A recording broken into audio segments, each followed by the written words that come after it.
Is it better to set up a trust or a company to run your property business? Now, let's take a Tsepo here. Tsepo comes to Shili Boy and say, listen, Shili Boy, I want to start property business. Therefore, should I be setting up a trust or a company? And my question to him is, what kind of a property investor are you going to be? What are your objectives? How big do you see yourself becoming? Or are you becoming a property investor just for side hustle? Or are you becoming a property investor because you want to take care of your parents, elderly parents?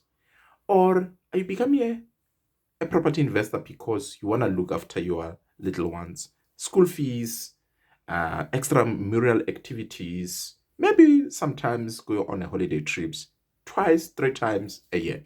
That'd be great, isn't it? Or are you one of those people who says, listen, I want to make sure that I can replace my salary, therefore go full force as a property investor, maybe even be a developer, maybe even for that matter, have a listed property investment company. Now, that is crucial. The reason I'm giving all these scenarios is because those are some of the reasons why people go on and invest in property. Now, you need to locate yourself within that, because how you're going to locate yourself within that, it will influence on how we come up with your investment structure. Let me give you a scenario. If you just want to look after your parents, why not consider trust? And I'll tell you why. Because you may find that your parents are not any form of income. Therefore, it will be much easier to distribute the rental income in a trust to your elderly parents, therefore taking care of them nicely so and easy so when it comes to tax compliance. Therefore, you can just hire Shilly Boy who can take care of their tax compliance. Then they don't have to worry about anything else. Okay? Also, similar thing can happen to your children. Now, but you just need to be careful of some of anti-avoidance provision when it comes to minor children. Depends on how you went about buying those particular properties. Now, let's further look at someone who just want to be a very seasoned property investor in future. Such person, we need to think of reinvestment strategy because they don't really necessarily need money now. They need to reinvest in this journey.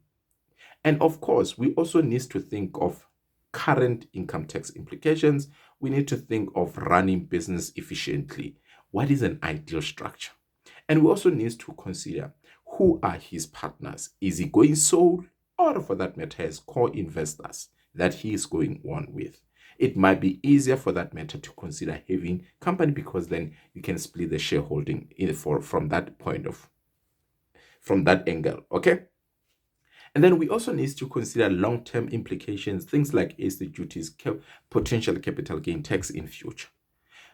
Are you looking at making sure that should you pass on, maybe we should think of estate duty implications. Maybe we need to consider trust that is potentially owning a company. So can you see that there's no one size and sort of how can I put it?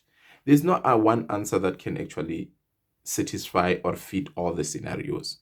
We need to sit back with you and understand, because also where you're going to raise money matters.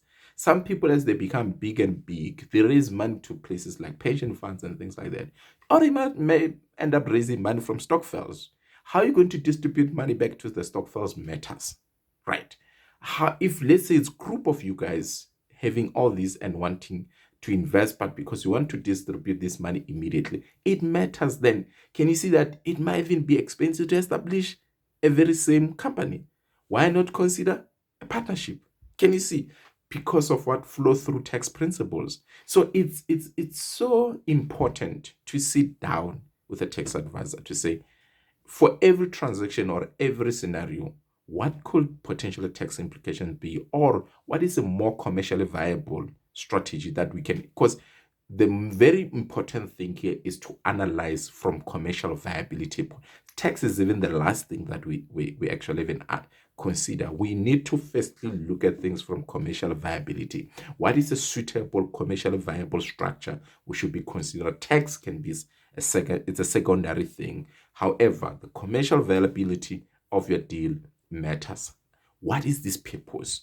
Therefore, how best can we actually accommodate and house this investment structure? I hope you got it. and then you're more than welcome to reach out to me so that we can have a further conversation. Good luck.